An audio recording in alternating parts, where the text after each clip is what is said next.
gather to remember a journalist of brave and independent spirit who was assassinated while investigating corruption. Carlos Cardoso was born in 1951 in Mozambique. In 1973, he enrolled at this university, which is one of the reasons we mark him here every year. He studied the humanities, quickly became prominent as a vocal and passionate anti-apartheid and anti-colonial campaigner. The 1974 coup in Lisbon set in motion the forces that would free Mozambique and Angola and eventually South Africa. Perhaps sooner than most, Cardoso grasped the full implications for the Southern African region. He was elected to the Wits Student Representative Council the following year, and in office, he loudly voiced his support for the new Frelimo government in Mozambique. It took great courage to be an outspoken Frelimo supporter in this country in that period. Indeed, in late 1975, the security police raided his flat in this area, Braamfontein, and arrested him. Within 24 hours, he was deported back to Mozambique.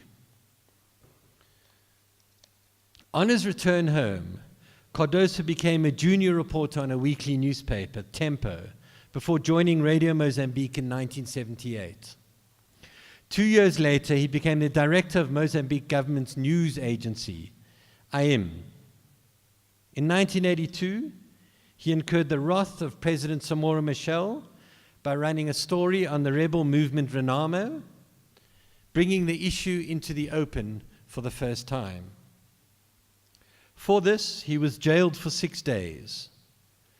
But interestingly, Samora Machel, the president, later came to respect and trust Cardoso, enough to bring him into a select inner circle of journalists. Devastated by Machel's death in an air crash in 1986, Cardoso criticized Frelimo by writing that many senior people in its ranks only served their own interests. In the late 1980s, he became a vocal advocate of a more independent, robust media, and this led to growing tension between him and the Frelimo government. In 1989, depressed and exhausted, he resigned as director of AIM and, frustrated by the lack of media freedom, dropped out of journalism altogether. Mozambique passed media freedom laws in 1992, opening up the industry for the first time. And Cardoso was part of a group of journalists called Media Co-op, who launched the country's first independent publication, Media Facts. Media Facts was just 4 pages that were faxed out every night. But it became an instant success as the only independent media voice in that country at the time.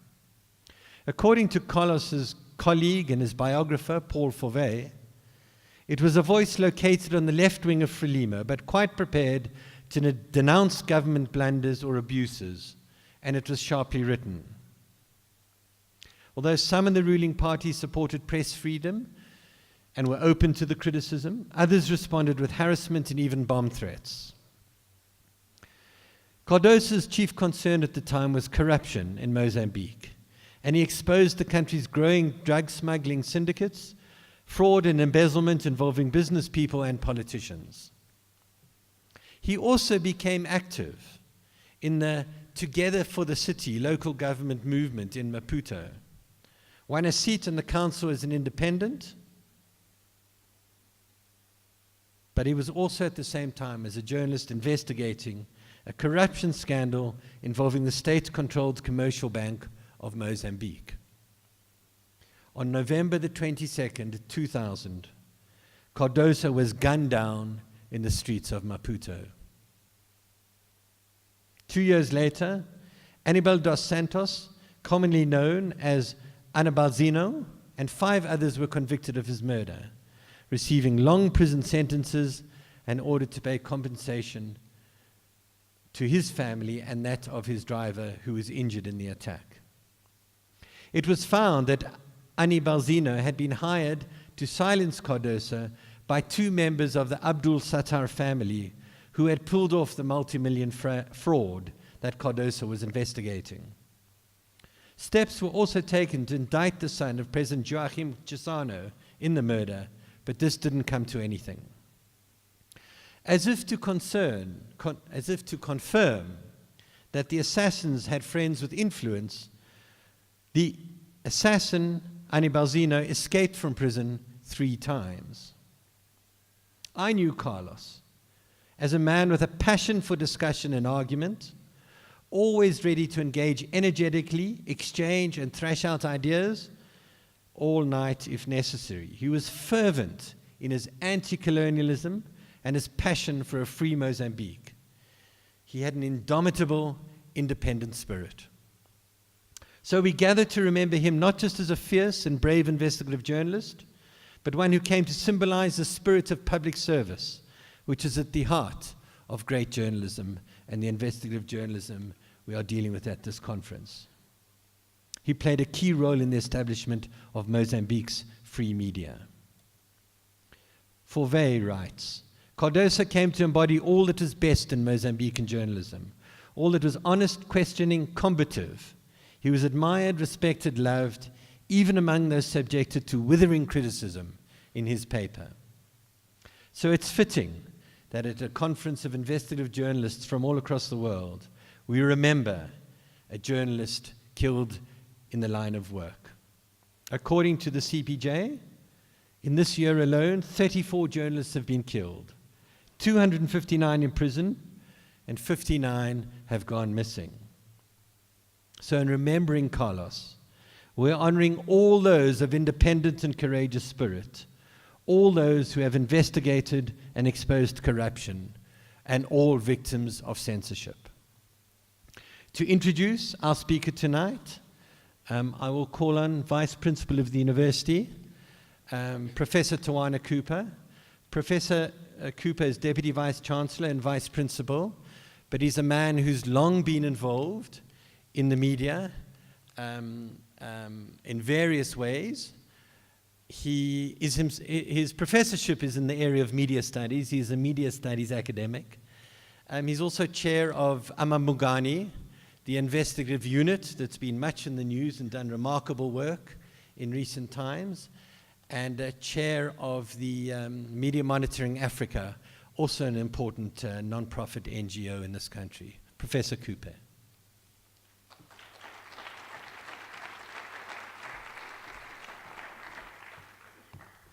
Thank you, Professor Haber, and good evening, everyone. And shall I say a warm welcome to Wits, to South Africa, for those who come outside from South Africa, and also welcome home to everyone here, because as you know, Africa is the origins of all of humankind. So those of you who are first time in Africa is first time coming home. And I'm not just making this as a mythical claim for Africa as a home for all humanity. We actually host not far from here the Origin Center, where you can actually go and see where the origins of humankind come from. And also you can take a test for your DNA to show what are your actual origins. One of them will always be Africa, but the rest could be anywhere. I'm a little amused coming to give this introduction today because you are all investigative journalists, and this lecture is partly based on something one of you must investigate. And I would like to confess here today, because I don't think you can stand in front of investigative journalists and not give them a scoop and confess that there's something that needs to be investigated.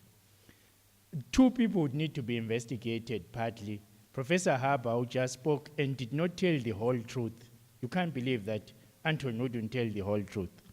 He claimed here that the reason that we have this lecture after Carlos Cardoso is that he was a Wits student. That is true, that is a fact. But he didn't tell the whole truth. There's another part. And for that part, I'm guilty for what you must investigate. The idea of the naming of this lecture is a stolen idea.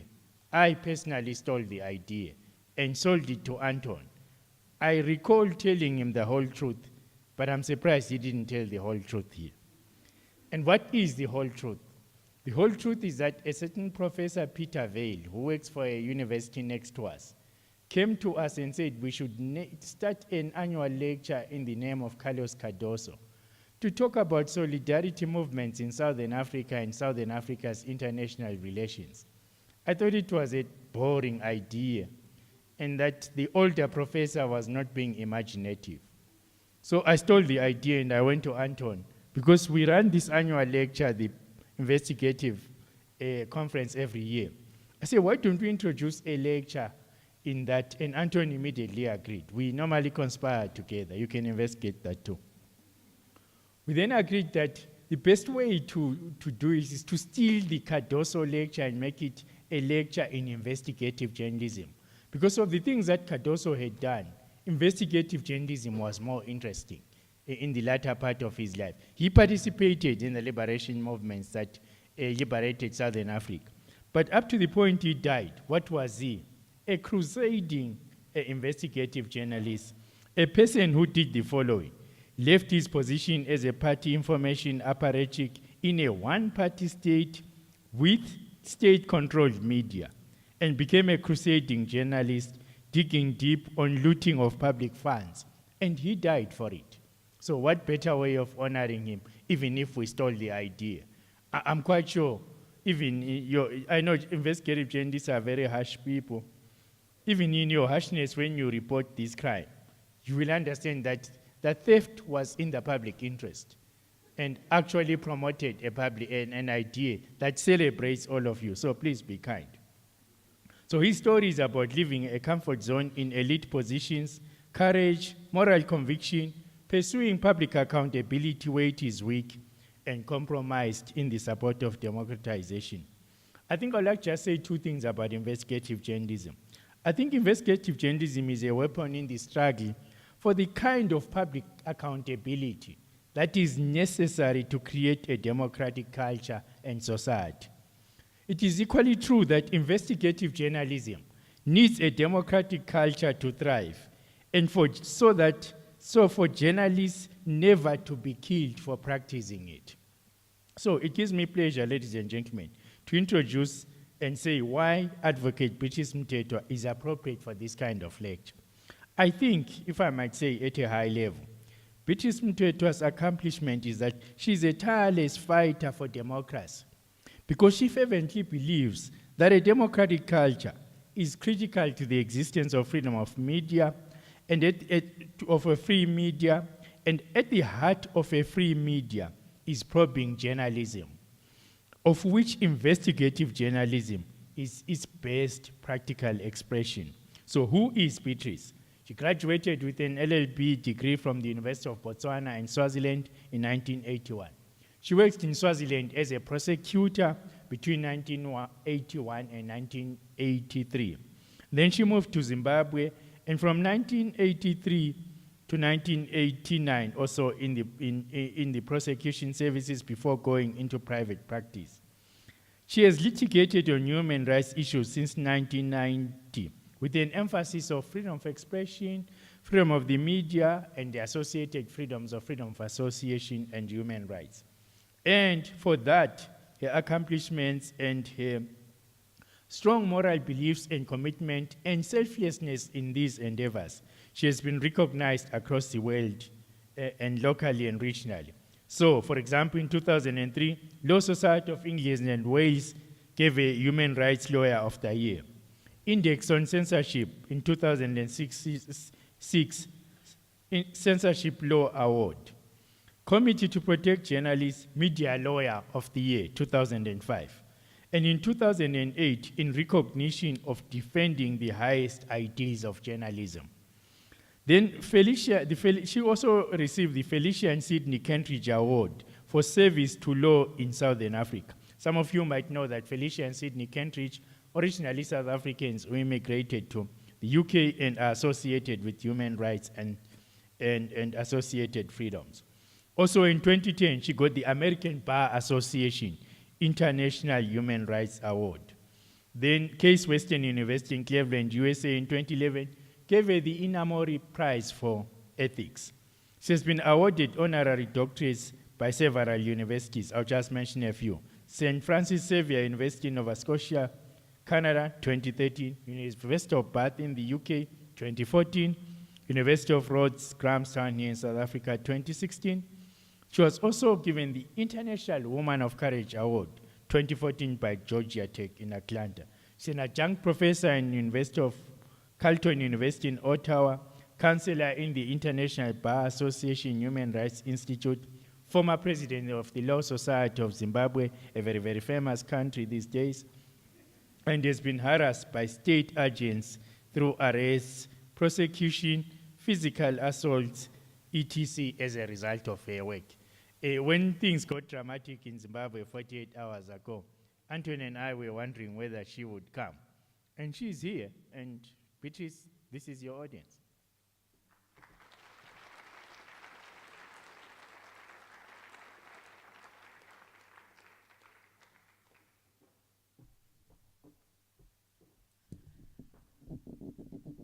People always ask me, why do you do this job?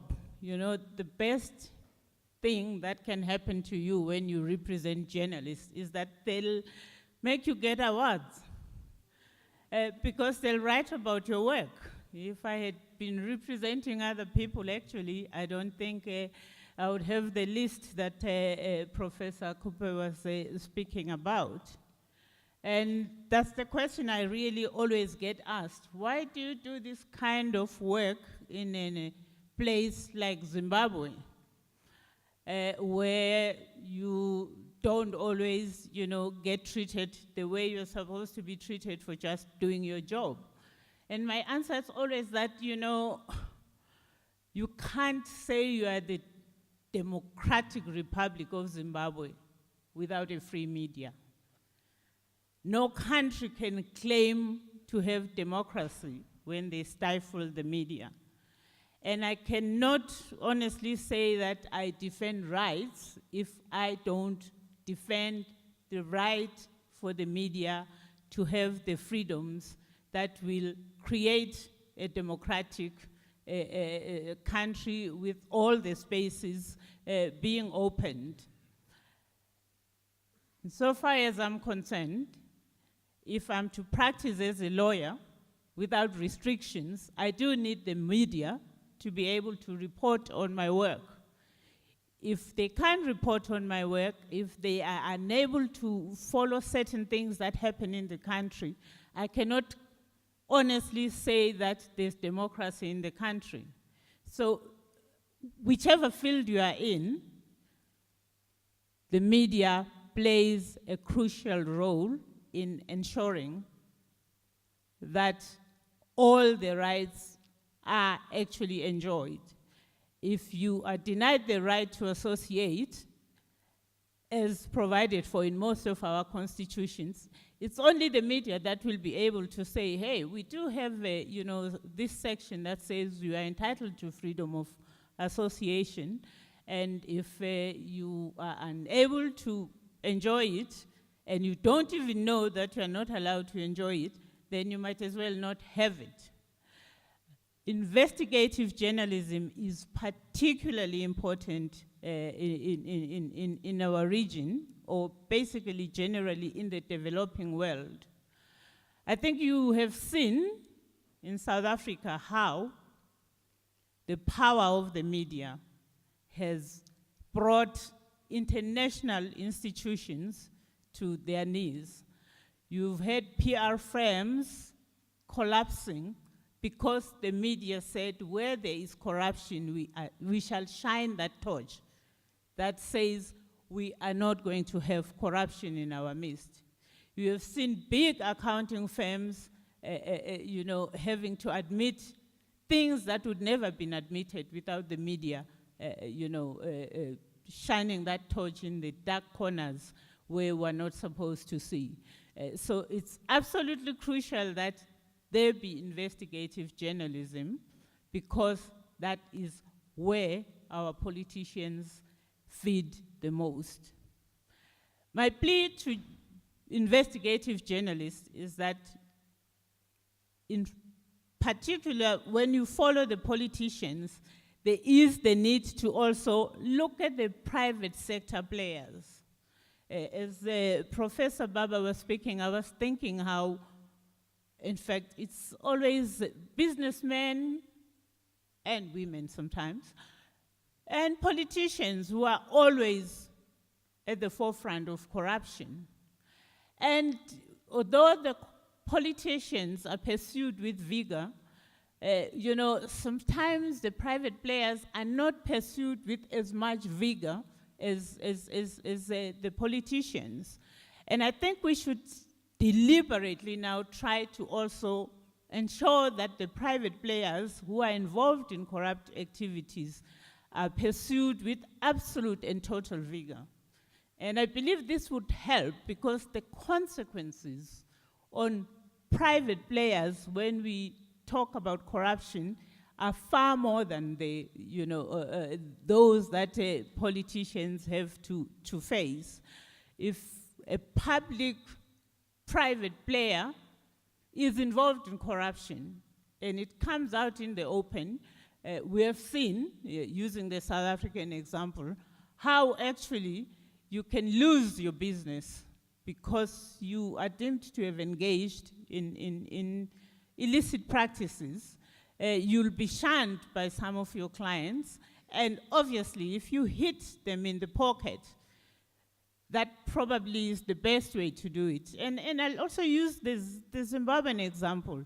I think most of you know that Zimbabwe was said to have discovered one of the largest finds of diamonds, in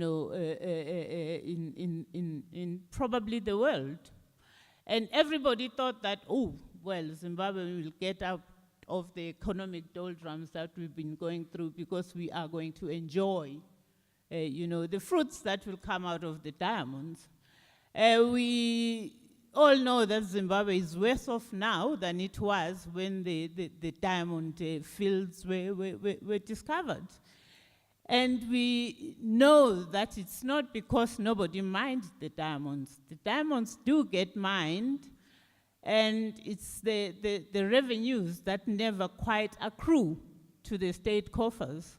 So, what happened to the diamonds?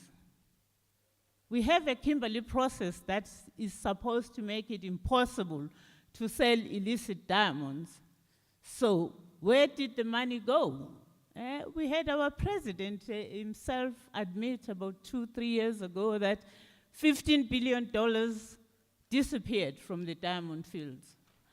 And this is the head of state who's got all kinds of powers.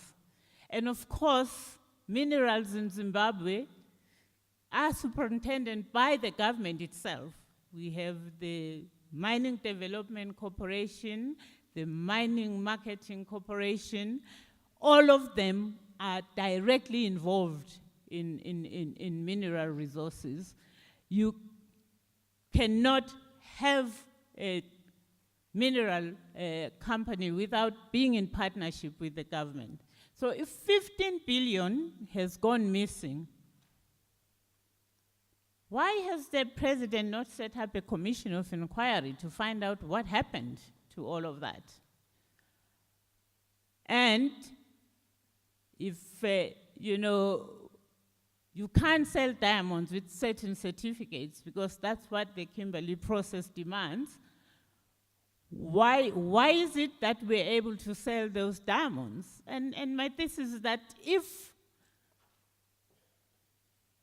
we investigate, and I'm saying this to you because you have the skills to do that, where did the diamonds go?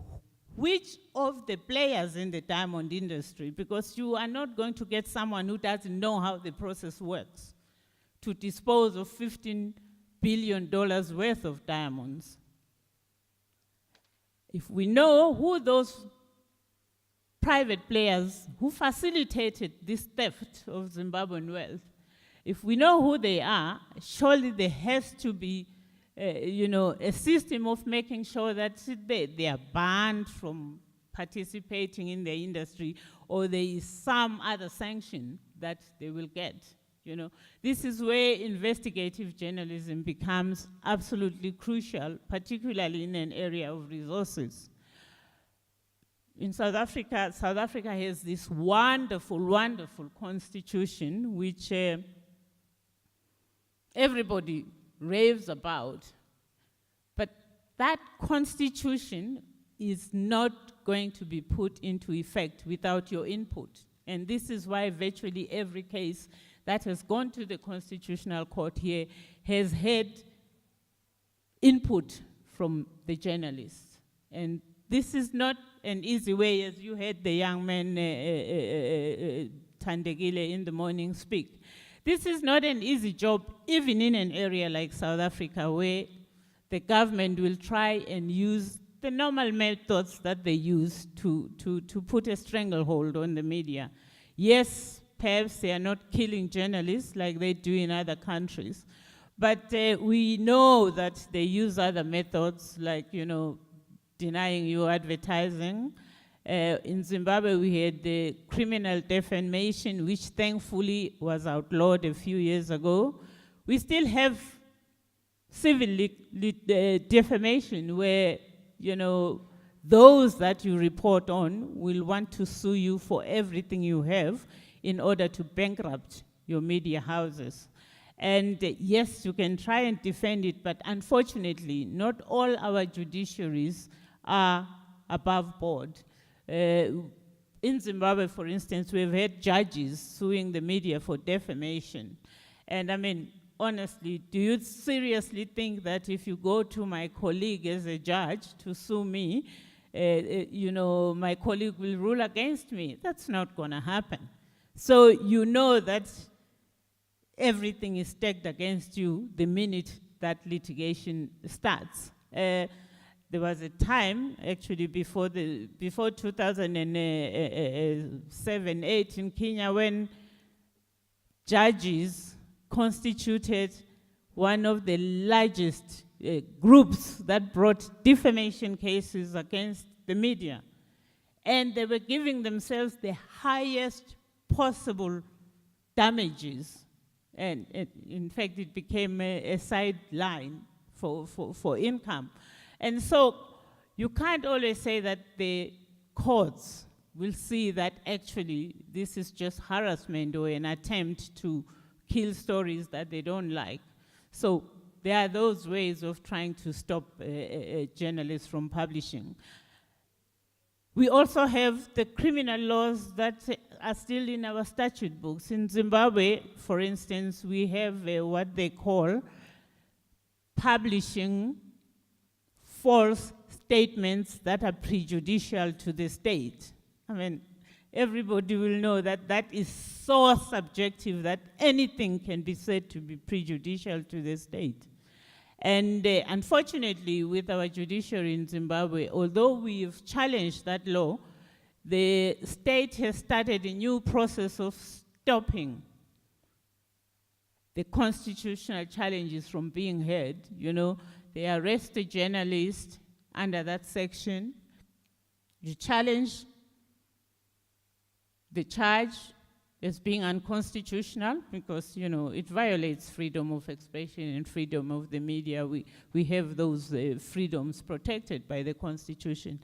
And maybe a week before the Constitutional Court gets to hear the case, the state withdraws charges against the particular journalist.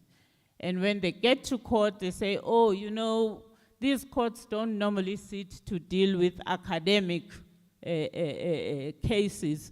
We have withdrawn the case, and therefore it will be academic to proceed with it. And because we have judges that don't like writing judgments, I'm not going to say lazy, I'll just say they don't like writing certain judgments, they'll say, yeah, it's academic, we don't need to do that. But what that means is that the following week, another journalist can be arrested for doing exactly the same thing, and there'll be no constitutional decision on it. And when you go to court again, just before the matter is heard, they withdraw the charges. So it's a never-ending cycle. And because some of our judiciaries are compromised, sorry, they'll simply would rather not make a definitive decision because they don't want to antagonize the politicians.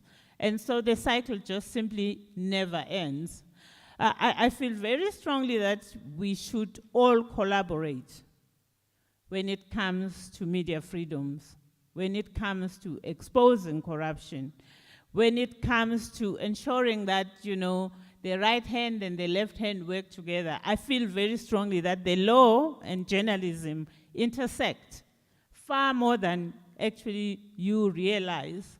I mean, when you read the President's Keepers, for instance, it's quite obvious that the author did a lot of consultation before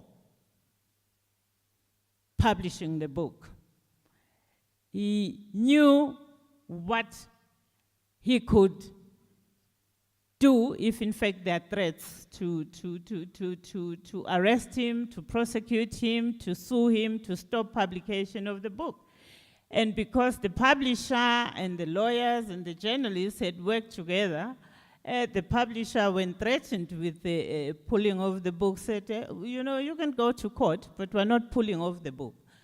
So if we are to really do a great job together, it's sometimes useful to collaborate a little more.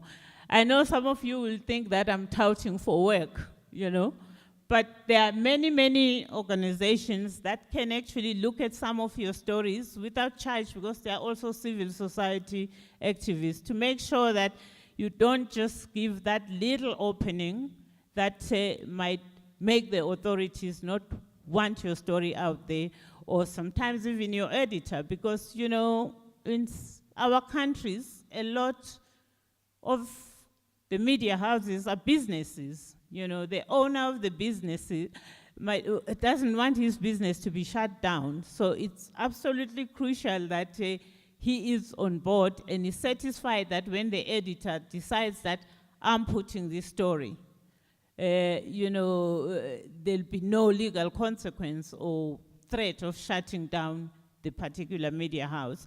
In Zimbabwe, we've had a situation where a newspaper was shut down for a number of years, and no business person who's in the media wants that to happen.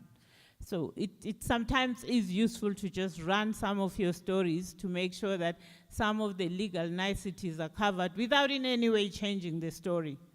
I say this because I'm aware that many, many, many good stories don't get told because of the fear of reprisals. You know, the best thing that has happened in the media, certainly in Zimbabwe, is you know, being able to publish online. A lot of the stories that some of the journalists come up with will not be published locally because of the fear of the reprisals. But with the online publications now, journalists are able to say, you won't do my story, I'll just, you know, send it elsewhere and put a different name to it, and it will be published. So in those countries where you find you cannot directly publish, at least now there is the alternative to publish online. And what then happens in Zimbabwe is that the local publications then can pick the story up from, oh, we picked this up from some other publication. Of course, that doesn't mean they can't sue you if they want to, because they still can. But at least the information will be out in the public domain. We agreed with Professor Baba that I'll just make a few opening remarks, and then we'll have a Q&A so that we cover things that might be of interest to most of you, instead of just me going on and on and on and on a tangent, and perhaps not dealing with issues that you might think are of interest. And after the Q&A, I think there obviously will be an opportunity for questions to be put to me. Thank you.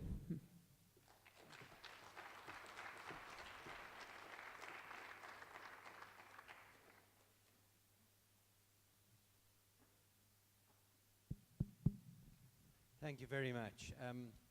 Yes, I think we'll throw it open, and there is a roving mic for members of the... Can you hear me? For members of the audience who will want to ask questions. But I will kick off with a question, if that's okay, Beatrice. And let me jump straight to the point and the issue on everyone's mind. And let me put it this way. Do you believe that the events of the last 48 hours in Zimbabwe, are you hopeful that it will lead to an opening up of that society or not? It's very difficult to say because we'll all really be speculating because we don't know what's being discussed right now. And the major difficulty is that the people who are discussing are not people of different minds, actually. The only reason that they are having this discussion is because they've had a disagreement. It's like a husband and a wife having a disagreement and then deciding that they'll speak to each other.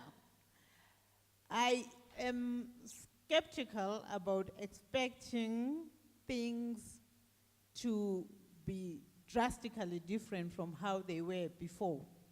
Unless, of course, we have an interim arrangement that brings in players other than the persons who are having a disagreement from the same political party.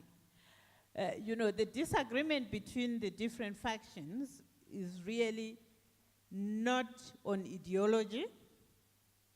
It is about who should remain being in the same political party.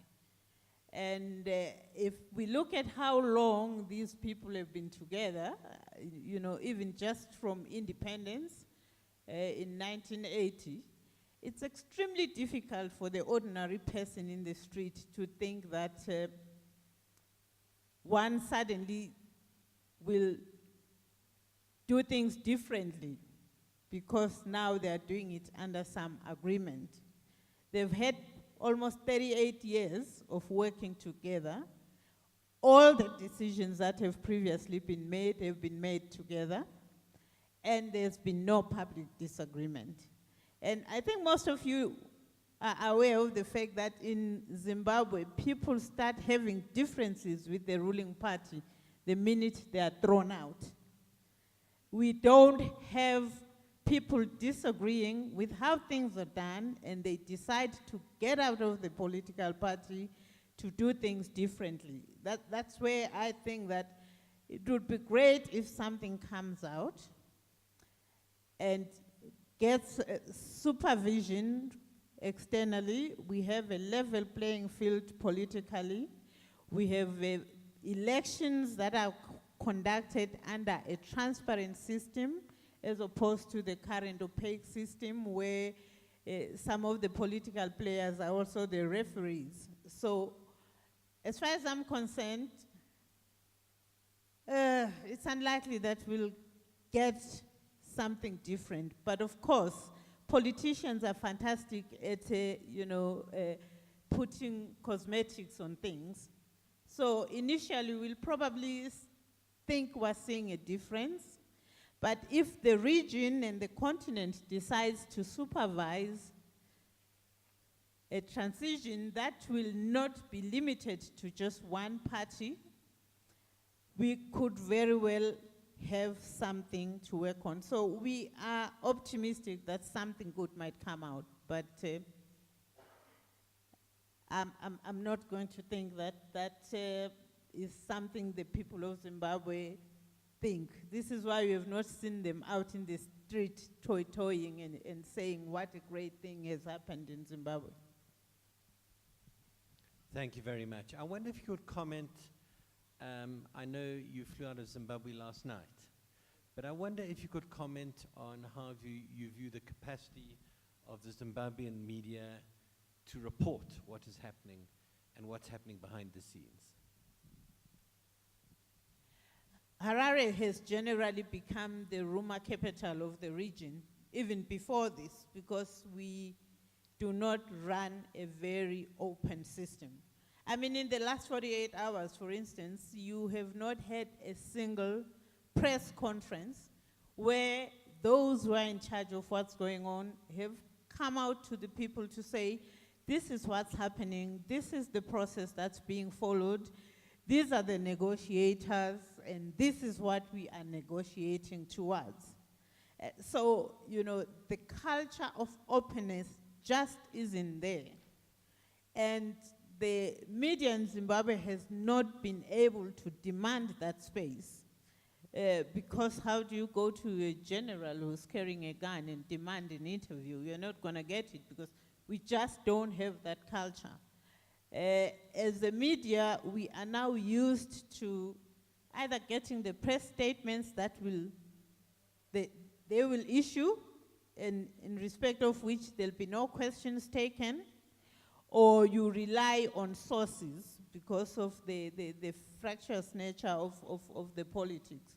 So you find that each media house has its own sources, but I mean, sources have a limit. You can't really say, this is the truth, this is what's going on, because each party presents, you know, issues the way they want them to be projected. It will not necessarily be the truth. So the media is very, very hamstrung insofar as it is able to report on what's going on. There's more reliance on rumor than on fact, because that culture of being open just isn't there in Zimbabwe. Thank you very much. Do we have any questions from the floor? There is one over there. Where is the mic?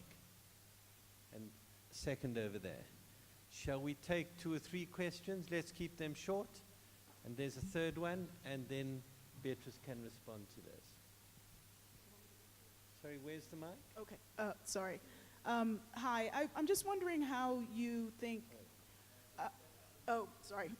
I'm wondering how you think historical framing works with journalism. I don't know if this is too far afield, but I'm someone whose father is Zimbabwean, mother is American, and it's frustrating for me to read the news about Zimbabwe because it starts yesterday. It doesn't include a lot of historical context. How do the journalists that you deal with the historical legacy of Zimbabwe, which is often seen in Western media as simply a kind of Cold War instrument and not as a nation in and of itself? I think that's a complicated question. Let's take one more. Can we take one here? We had an indication here.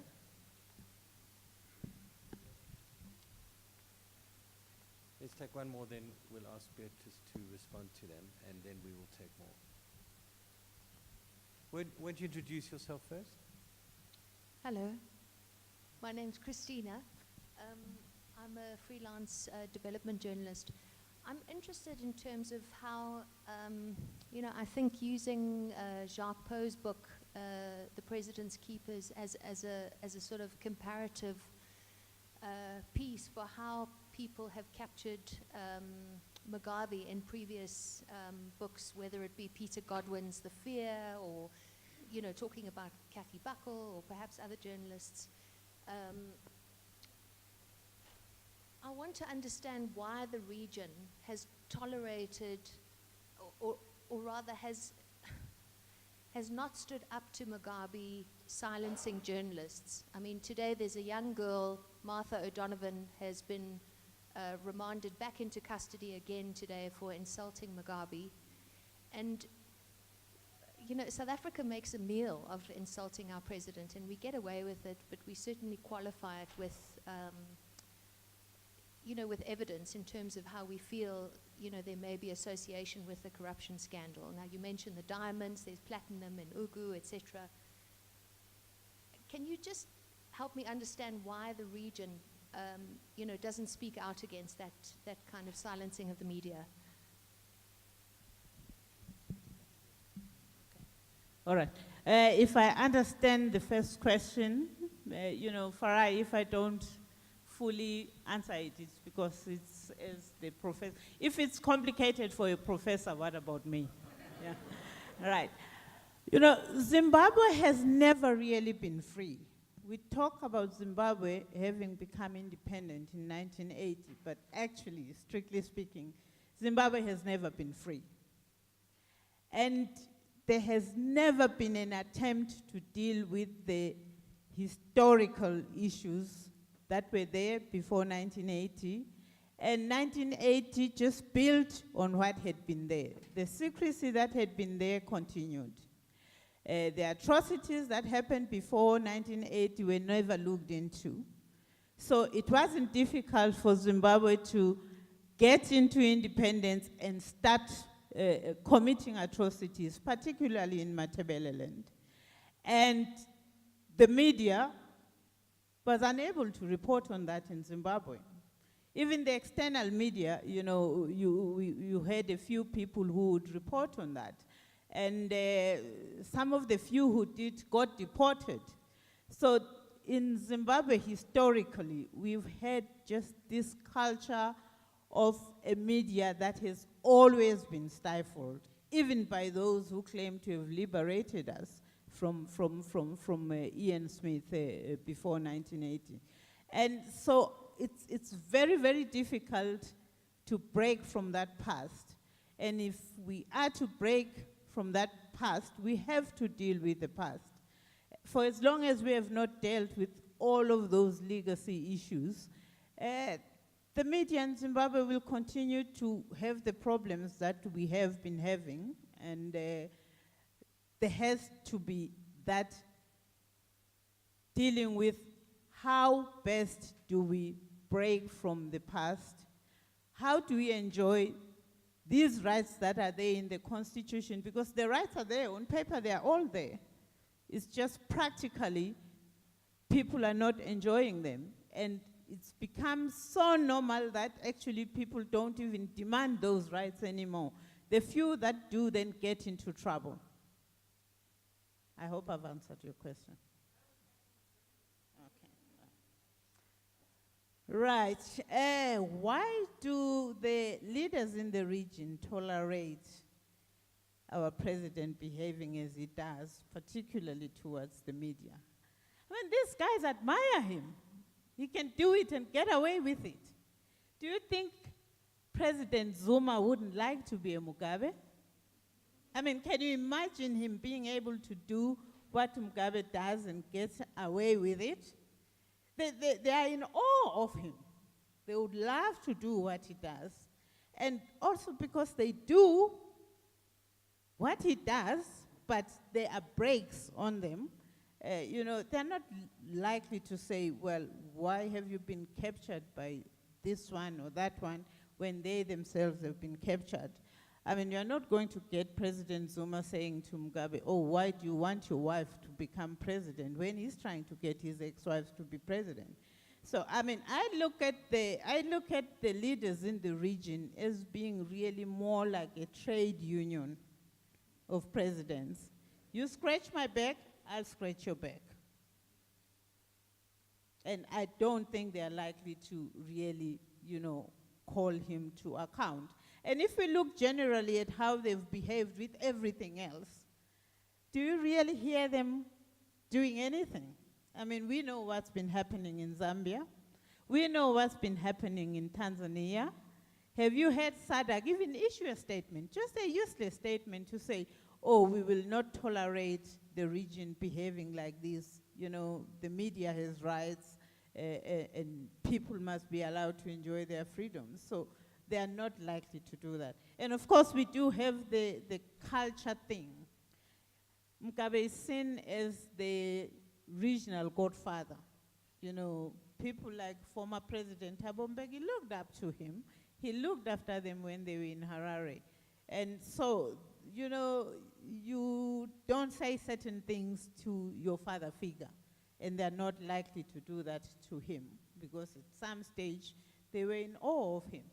So I doubt that we'll get any strong rebuke from the region.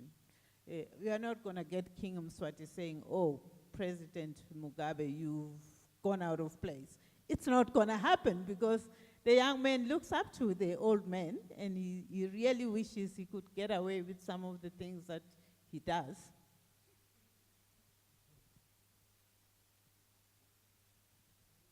me think about about King Mswati having a number of graces for his wives. Where is our man with the microphone? I can't see. Who's got the mic? In the middle. Well, there was a request over here. Okay, and then go, if you take it from there to the back over there. Yeah, thank you. Okay, good evening. Thank you very much for such. Will you introduce yourself? Okay, my name is Karen Windera. From Wits Journalism. And yes, thank you very much for a very enlightening and inspiring talk. I just wanted to touch on one of the things that you spoke about, that the media has to pursue vigorously private companies. So I just wanted to know, to what extent can the media be free if, for example, they depend on private companies for advertising, sponsorship, and other sorts of funding? Okay, if you can take the mic towards the back there. Let's try and spread this around a bit. Over there. Sorry, over there at the back.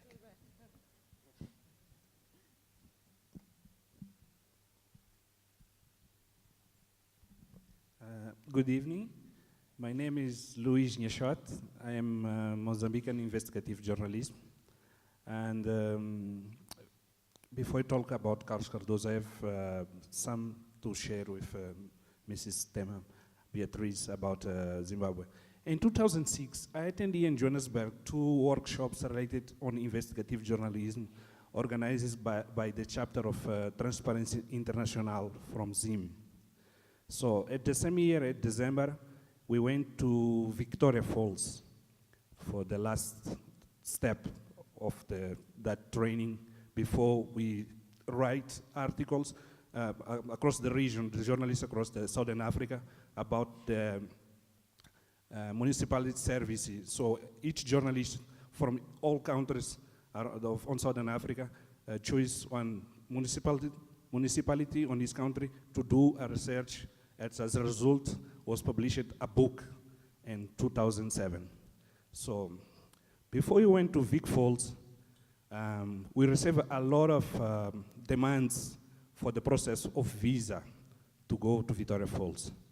So that's, we collect all who was necessary to enter Zimbabwe, but on that process, we also received a letter for the Secret Service of Zimbabwe.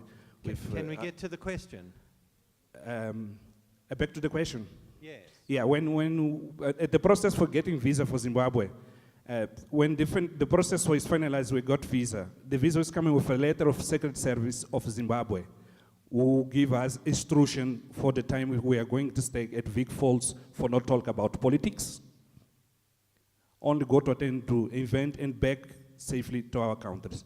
So after the workshop, we are expecting to back to Harare. Sorry, wait, Professor Anton Arbor, wait, I'm finished. So can we have a question, please? Okay. The question is supposed to come after finish my... Yes, can we get to the question, please? Okay.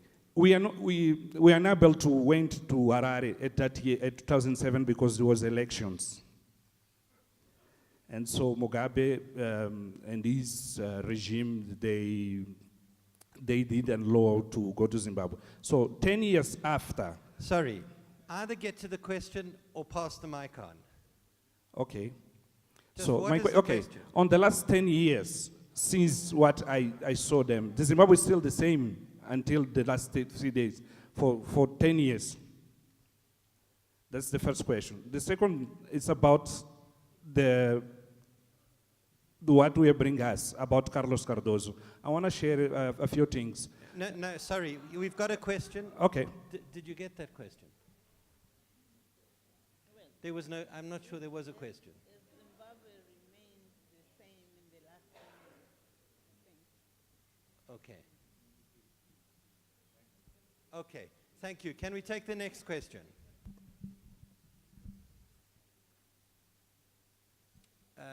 There are some forward there. Yes, perhaps the man you stopped at on the way.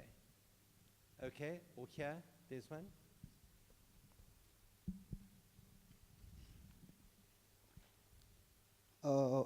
My name is Janato from Media Lab IRETS Mozambique. First of all, I'd like to say that journalists must be, they are seen as watchdogs. And in my little experience, I've never seen a dog biting the hand of someone who give him food or give it food. So as a journalist, I'd like to know, how should a journalist relate regarding to the government? For instance, if normally what happens is like journalists, sometimes the ones who are like dogs who really bark a lot, after being fed by the government, they become silent dogs. So how do you speak about that?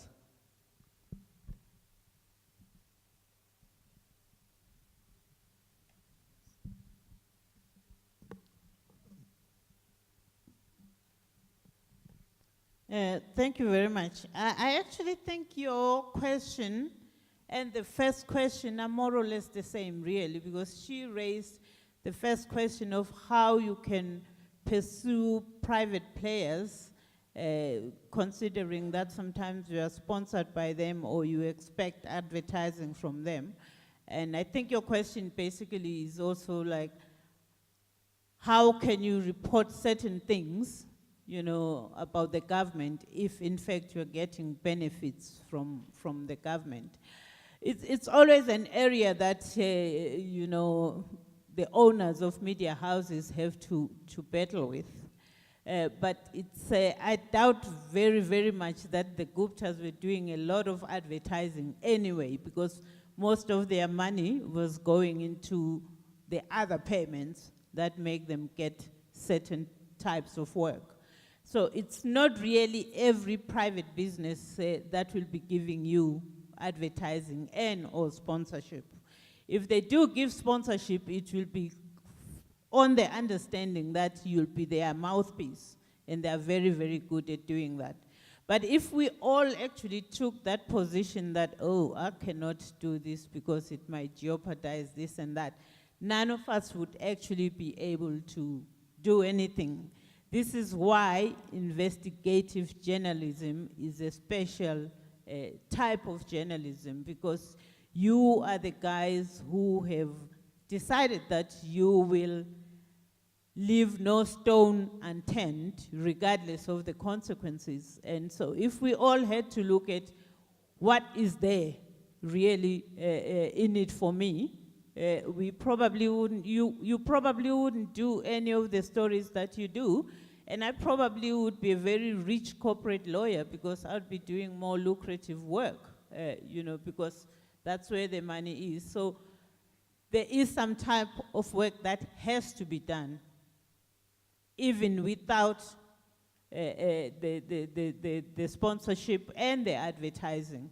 And if one advertiser thinks you shouldn't actually be saying certain things, you'll find other businesses that will think, oh, there is some ethics in this publication. Maybe our advertising should go to them because there are some ethical considerations and they are able to tell things as they are. Because it's not every corporate that is doing underhand things. So sometimes you will get work because you are seen to be doing the right thing. The question that came out from our friend from Mozambique, if I understood it correctly, his group had difficulties getting visas to Zimbabwe, and he wants to know if for the last 10 years things have improved in Zimbabwe. My brother, things have gone worse. If you had problems 10 years ago, the problems are even more than they were then. We are where we are today in Zimbabwe politically because the problems have simply multiplied. And as I said earlier on, you know, Zimbabwe has all these historical issues that have never been dealt with. And for as long as they are not dealt with, we are not going to see a Zimbabwe that will change, because it's become a culture.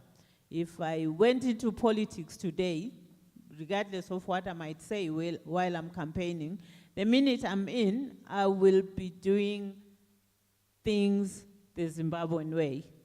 And the Zimbabwean way is very, very opaque.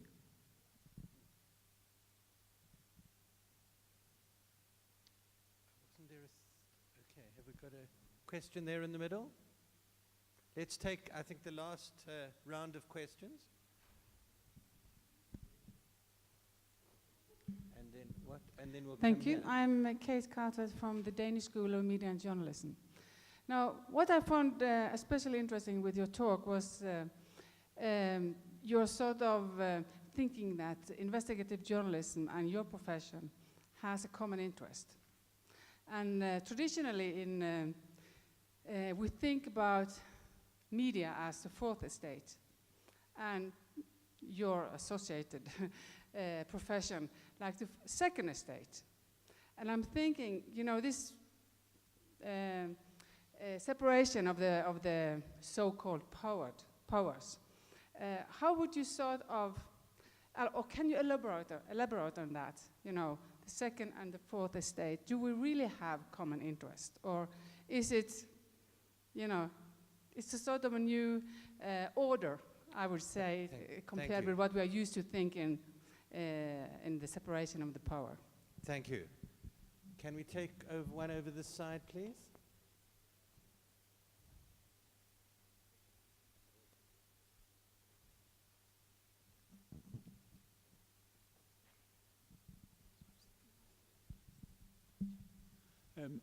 Tom Burgess with the Financial Times. Just a question about the role of the private sector that you mentioned. We've learned recently much more about the role of foreign companies in the plundering of Zimbabwe. We learned about the role of the Wall Street hedge fund Oxif, and about several multinational companies listed in London, and the bribes they've paid and the way they've enmeshed themselves with Zimbabwe's kleptocrats. But at the same time, we've seen that when an international mechanism to try to block that plunder, the Kimberley process, is put to the test in Zimbabwe, it fails woefully, as you mentioned. Can you envisage an international mechanism, a legal one or a voluntary one, that could be effective in preventing the looting of Zimbabwe? Let's take one last question, and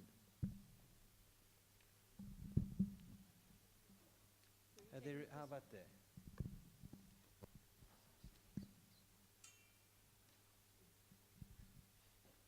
Hi, my name is Astrid Schura. I'm from Germany. I'm a journalism teacher and a mother. I'm standing right in this corner.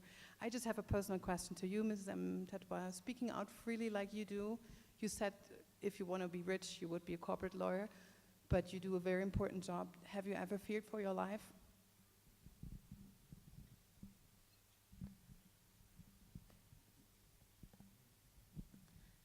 I'll answer your question first. I think when you do a job, the last thing you think about actually is that something might happen to your life. My view about my work is that as a lawyer, I took an oath that I'll do certain things. And if the government of Zimbabwe arrests a journalist because they've reported on something they don't like on, and the journalist hires me as a lawyer, I don't see why anyone should even think that they should threaten my life, because I'm just doing my job. I took an oath to do the job. And it's only when I get arrested and I find myself sleeping on a cold floor at the women's prison that I think, oh, maybe I should have done this differently. But not that I shouldn't have done it. You know, I just think about, oh, I could have avoided this hurdle by doing it differently. I think if fear for one's life was the primary thing, none of you would actually be here, because you do some of the scariest things that human beings can do. It's extremely dangerous to tackle the most powerful people who have no morals and want to expose their dealings. And I take my hat off to investigative journalists, because if they can do it, I can do it. And the reason I say there's an intersection between journalists and lawyers is that sometimes we do the same thing in different ways and for different reasons. You know, when I defend people that the government considers are enemies of the state, I'm doing exactly what you guys will be doing, because you then get regarded as enemies of the state. So insofar as I'm concerned, we have actually more in common in terms of what we do than differences. I'm talking about human rights lawyers and other civil society activists, because doing investigative journalism is a form of activism.